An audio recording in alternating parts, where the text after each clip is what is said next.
Hello everyone, কেমন আছো তোমরা সবাই? আশা করি অনেক বেশি ভালো আছো। তো দেখো, ঠিকঠাক কোনো ভিডিওই তোমাদের সাথে শেয়ার করতে পারছি না। এখন থেকে রেগুলার আবার ভিডিও শেয়ার করার চেষ্টা করব। তা দেখো, এটা সরস্বতী পুজোর একটা ভিডিও ছিল। যতটুকু যা সে ভিডিও করা ছিল ততটুকু দিয়ে তোমাদের সাথে শেয়ার করে। তো দেখো, সরস্বতী পুজোর সকালটা এটা। সকালে সব রান্নাবান্না শেষ করে সাজুগুজু করে যাচ্ছিলাম অঞ্জলি দিতে। আর অঞ্জলি দিতে না বেশি দূরে যাওয়া হয়নি।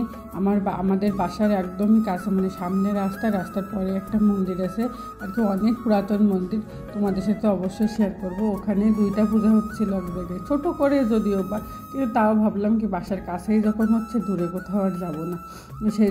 সেই জন্য না অন্য কোথাও আর যাওয়া হয়ে ওঠেনি আর কি। আমরা এখানেই সবাই ছিলাম।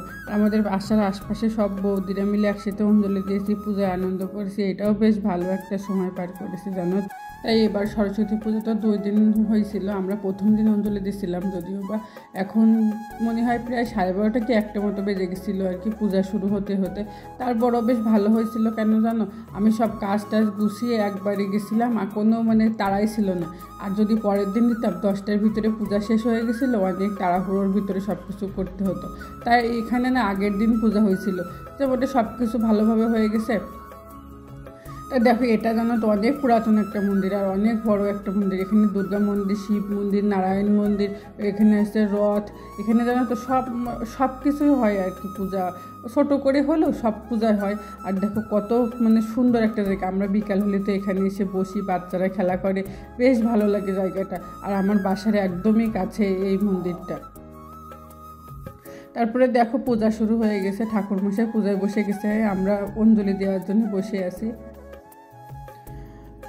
তো দেখো, বেশি একটা কিছু ভিডিও করতে পারিনি, তোমাদের সাথে শেয়ার করতে পারলাম না। এখানে আমার পূজা শেষ হয়ে গেছে। এখন ঠাকুরমশাই একে একে আর কি হচ্ছে পূজার ঠাকুরের পায়ের ফুল আমাদেরকে দিয়ে দিচ্ছিল। তারপরে হচ্ছে আমাদের অঞ্জলি দেওয়াটাও তো আগেই শেষ হয়ে গেছে। এখন ঠাকুরমশাই আমাদেরকে বলছিল যে মায়ের পায়ের ফুল নেওয়ার জন্য। তাই আমরা সব একে একে যে মায়ের পায়ের ফুল নিয়ে আসছিলাম। তারপরে এই যে এবার প্রসাদ দেবে। প্রসাদ নেওয়ার পরে এবার বাড়িতে বাসার দিকে যেতে হবে। আর দেখো, রোদ্দুর তো চারিদিকে ছুটাছুটি করতেছে। ওকে ও এক জায়গায় তো দাঁড়াই না ঠিকঠাক করে। তারপরে দেখো, আমরা হচ্ছে এবার প্রসাদ নিয়ে এবার আস্তে আস্তে বাড়ির দিকে যাচ্ছিলাম। এখন দুপুরবেলা খাওয়া দাওয়া করবো। এখন প্রায় 2টো 2:30 মতো বেজে গেছিলো। তা ভিডিওটা যদি তোমাদের কিছু ভালো লেগে থাকে তো অবশ্যই একটা লাইক কমেন্ট করে দিও।